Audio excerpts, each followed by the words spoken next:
Olá pessoal, sejam muito bem-vindos ao canal Genealogia e Genética em Foco. Hoje nós vamos falar sobre o DNA de Aaron.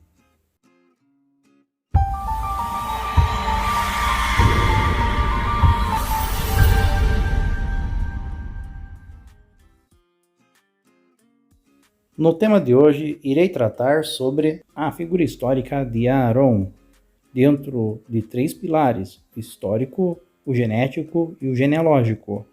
Iniciarei aqui o nosso tema de hoje falando sobre uma breve história bíblica da figura de Aaron. Aaron foi profeta e sumo sacerdote, sendo conhecido por ser irmão mais velho de Moisés. A Bíblia hebraica descreve que, diferente de Moisés, que cresceu na corte real egípcia, Aaron e sua irmã Miriam permaneceram junto aos familiares na fronteira oriental do Egito. Aaron serviu como porta-voz de seu irmão Moisés frente ao faraó do Egito.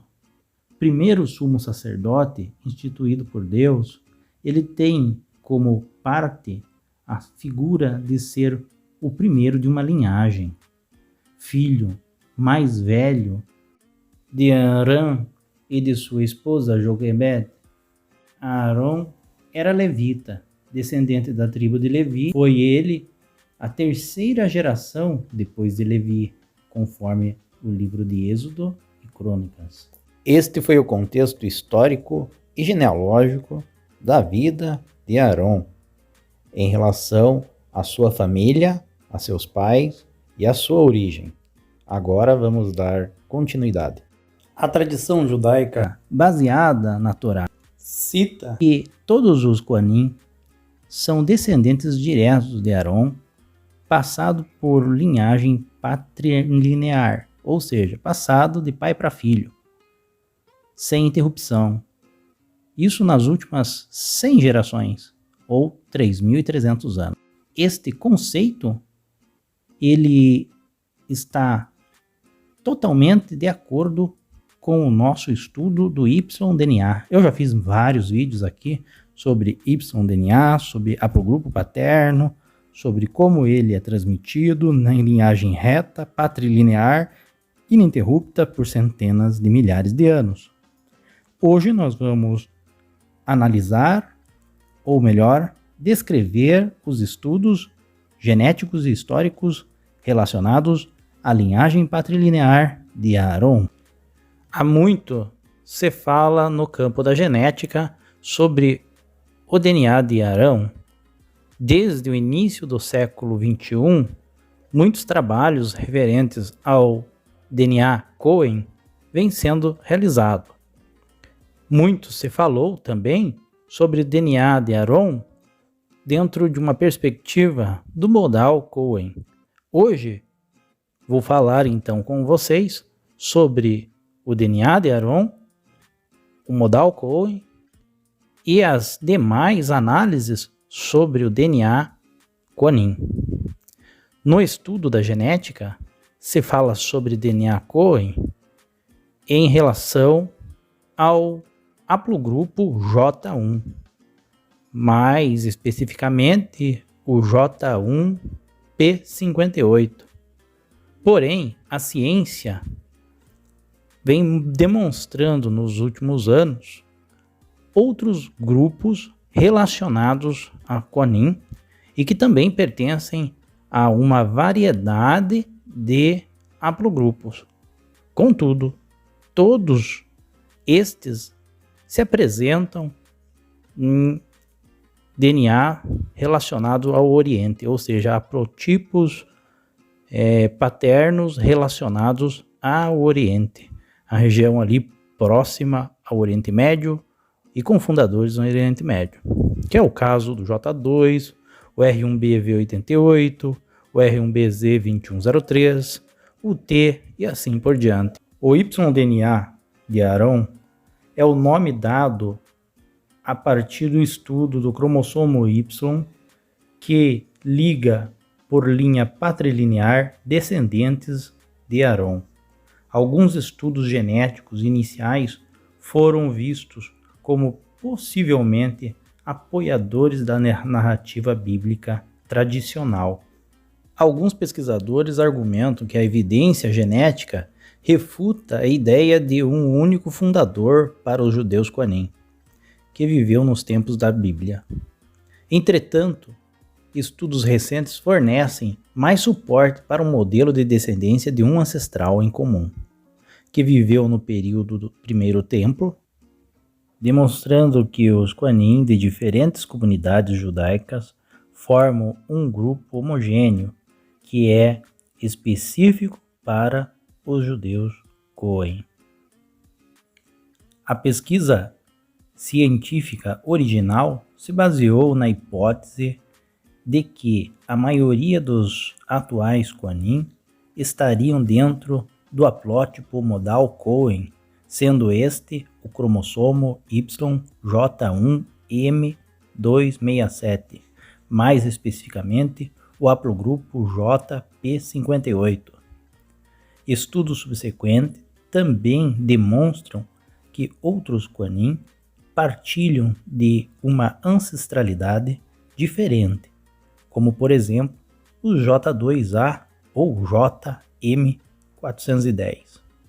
Considerada uma grande conquista genealógica e genética, a descoberta do haplótipo modal Cohen anos atrás parecia fechar o livro sobre a história genética dos Kohanim, os antigos sacerdotes de Israel.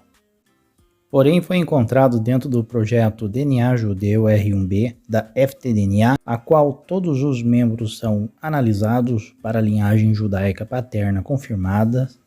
Estes indivíduos eram fortemente agrupados e todos testados como Kohanim. Não apenas todas as partidas desses indivíduos, além do Y12, eram judaicas, mas eram todos testados como Kohanim. O pesquisador e doutor Michael Hammer confirmou que essas linhas são antigas, significativamente e provavelmente nunca fizeram parte do R1b ocidental, que predomina em toda a Europa. Esta teoria é compartilhada por vários estimados profissionais de genética e especialistas relacionados ao estudo do DNA, sendo que dos grupos distintos foram encontrados o que provavelmente remonta ao período pré-diáspora. Sendo assim, se observa hoje, após todos esses estudos, que existem vários haplótipos relacionados a linhas patrilinear que levam a uma ancestralidade Kohanim, iniciando, claro, pela maior da sua frequência no JP58 ou J1P58, seguido pelo J2M170, também chegando ao R1A, há frequências do R1BZ2103 e o haplogrupo T. Todos esses, claro, com níveis diferenciados de frequência em judeus Cohen, porém, todos esses representados e citados aqui no Oriente, né? Todos aqui, tanto o R1BZ2103 quanto o R1A, quanto os outros haplogrupos, têm sua frequência nas regiões mais ao Oriente e que teriam relação, então, com o período pré-diáspora. Fato que reforça, então, uma ancestralidade dentro do que a tradição nos mostra. Estes indicadores mostram que, com o decorrer do tempo, os descendentes de Aaron se multiplicaram entre vários grupos, tornando-se uma dinâmica interessante a o surgimento de vários grupos Cohen. Sendo assim, Muitas vezes, estes descendentes diretos de Aron se mantiveram até os dias de hoje com a sua tradição e com a sua linhagem intacta. Vários são os estudos que sustentam este vídeo com relação às análises dos vários apogrupos relacionados à origem Kohanim. Vou deixar aqui na descrição, conforme todos os vídeos, as referências utilizadas para realizar esse vídeo e para agregar a leitura de vocês. Pessoal, se vocês gostaram desse vídeo, curtam, compartilhem e se inscrevam no canal. Um abraço e até um próximo vídeo.